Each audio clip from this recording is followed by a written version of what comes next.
Hello guys, once again. Morning everyone in London session on gold analysis aho dukoresha support and resistance strategy. Nkuko mubibona neza, turi muri time frame y'minota 30. Nuzo ukareba uburyo ahantu hakoze retest.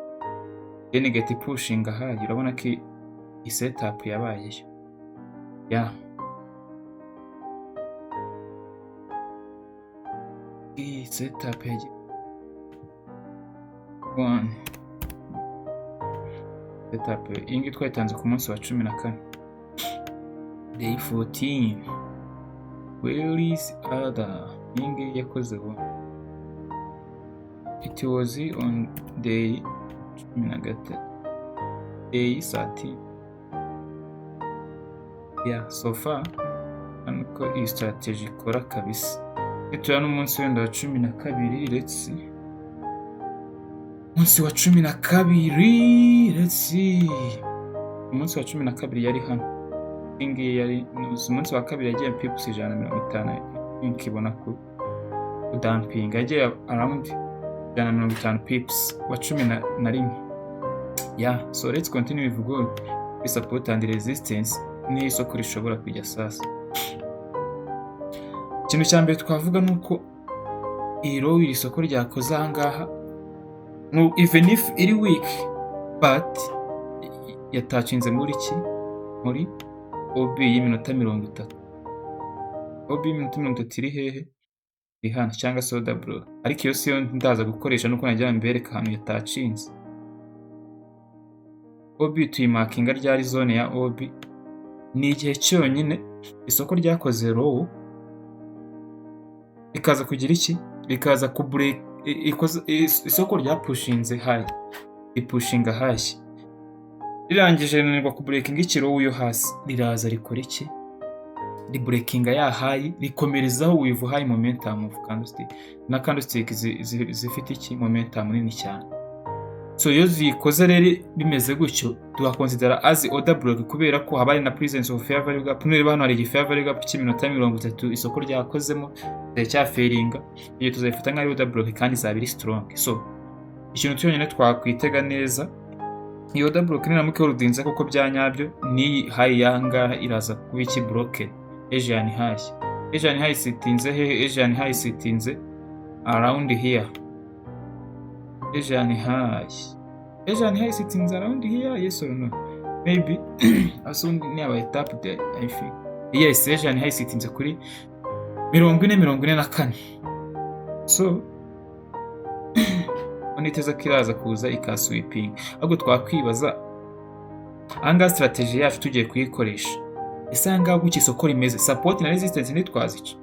Of course twazica. So niba twazica rero what can we do? Hano hantu hareba neza. Haraka resistance kandi support karongera gahinduka resistance gahinduka support gahinduka resistance what? For me it's clear that kabaye broken. Ndeza ko mwese mubibona. Kabaye iki broken. Then isoko rigokora iki? Retest. Ahubwo twakwibaza ko kabaye broken, where can we put our stop loss and iki? Anga of course dukora execution dukurikije strategy yacu kandi iri muri continuation.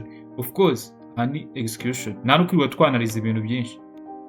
So the price turafata long position igomba kuza he kuri retest of course. Na hanga n'ubundi turebe ama pips twafata hanga kuri entry 424 niba stop loss yacu tuyishyire hehe kuri izi previous candles zahanga body yazo nibura hanga stop loss at least. Yeah. Then we target what? To targeting Asian high. Ikindi targeting na 40-50. So let's wait turebe uburyo ira playing out. Yeah, ni nje ni strategy naba nanze akakanya so far. Yeah, ni strategy duranga kuri entry neza ni nk'umuntu yinjirira. Nishi kuri entry no kuri retest. Retest yabereye he? Retest ya of course retest yabaye reka tuyiso 40-25. entry yari 40.25, entry 40.25, stop loss of course igomba kuba wenda amapips 150 cyangwa se angahe, ariko naramuka ari 150 icyo twakexpect nuko wenda twazamuraho gake, ko nimba stop loss ari nini ho bitewe n'iyi candlestick ya previous yakoze, twashyira wenda stop loss kuri 40-60, aya 40.55 naho sorry EP twashyira wenda kuri 40.55, stop loss twagabanya gatoya, stop loss twayigira 15 pips nako 150 pips, ubwo stop loss iraza kuba 40 wati 10, stop loss 10. So kanihute kireho impamvu dufashe trading iyi ngiyi, ntabwo twiwe tujya mu bintu byinshi of course tuyikoze hutihuta. Why nuko dufashe iyi trade? Impamvu nyine dufashe iyi trade ni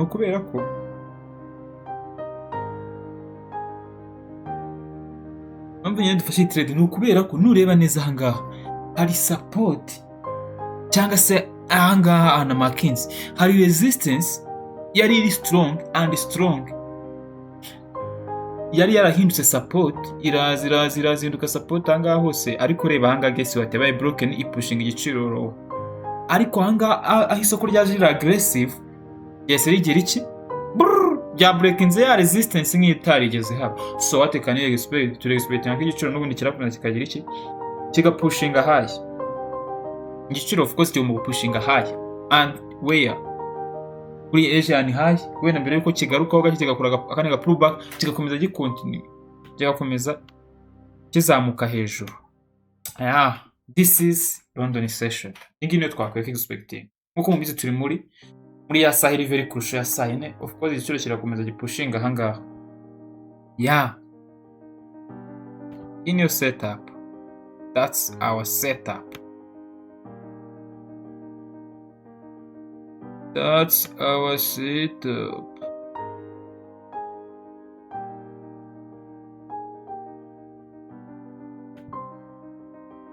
That's our setup. So, guys, ingi ni nuza ni day kangahe? We are on day 15. Day 15. Day 15, yes, day 15. Oh no, kuri ki? Good analysis. Good analysis.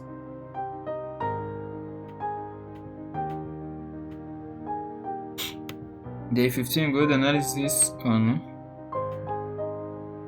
Tutegereza iki saa 10 body candle close and retest. So abantu bajya bibaza ati nka gucya umuntu abatanze nyine nk'analysis nka gucya mba nayitanze,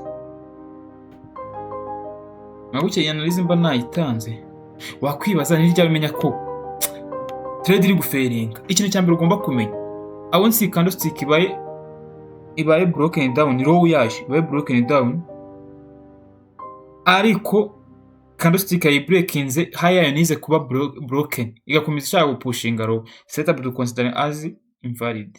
Ariko ni ingi niba respected ikaguma niyo yakora consolidation ya hana, ariko ingi iyi low itabaye broken ikaguma holding kuri isitinze kuri 4.20. Turaza ku expectation ko price yaza ku breaking is low zahanga hano hari aka resistance ikaba yakomeza igapushinga high. So nicyo turaza ku expecting. That's our expectation. That's our expectation. So adutegereze turebe. Adutegereze turebe.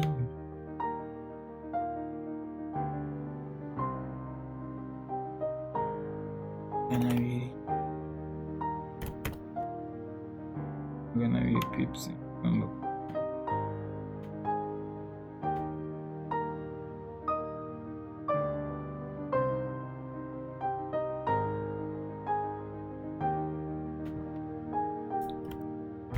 TP magana angahe?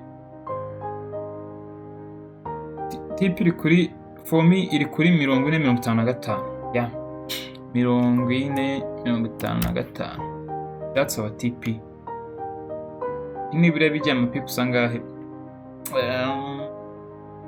Of course irabijya ama pips angahe? What? 25 magana 50. Magana 50 what? I think TP magana 250 pips niziragenda. Yeah, let's wait and see. Hano setinze iki? Asian high.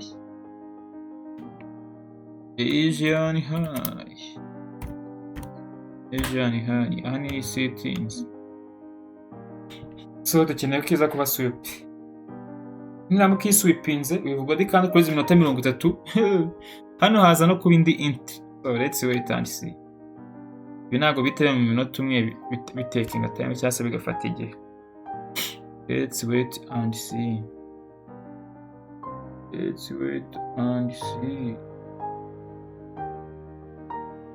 So guys, ndizera ko ibintu nabiberetse neza n'impamvu zose twafashe ibi ngibi biri very clear and clear, kandi uyu munsi ni kuwa gatanu. So guys, ndizera ko ibintu bikomeje kugenda neza cyane. So guys, ku bwanjye ndumva ari ahangaha twagarukira for this day. Kuri iby'uyu munsi ndumva ari ahangaha twagarukira.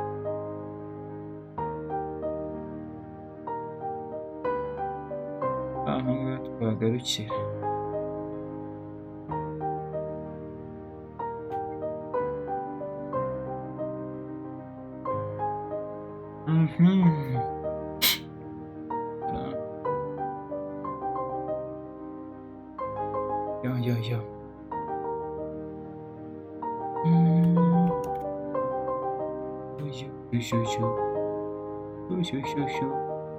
Yo.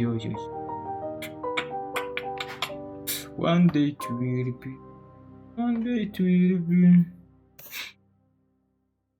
day we shall see. And you say, have you made it? So, let's count it and see.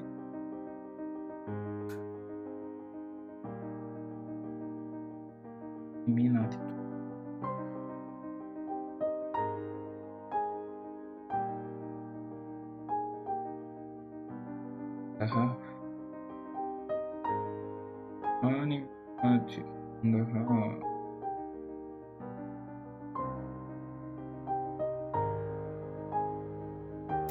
Yeah, mu munota umwe n'igice ndarangiye. Ndizera ko analyse biraza kudukundira ya breakings iyi row yahanga. Niba ukishaka rishaka gukomeza gupushinga bigomba kuza rika breaking iki iyi high candlestick ya bearish. So let's wait and see. Sitinza ku 439. Se byashoboka cyane bishoboka. Koze birashoboka. Reka dutegereze turene imbiraza kwa ugasweeping. Iramutse igasweepinze hari probability yuko yakomereza kuko amanuza izi candlestick zose ukare ebyiri zose zabaye overlap za manje zose zabaye sweep. Liquidity sweep.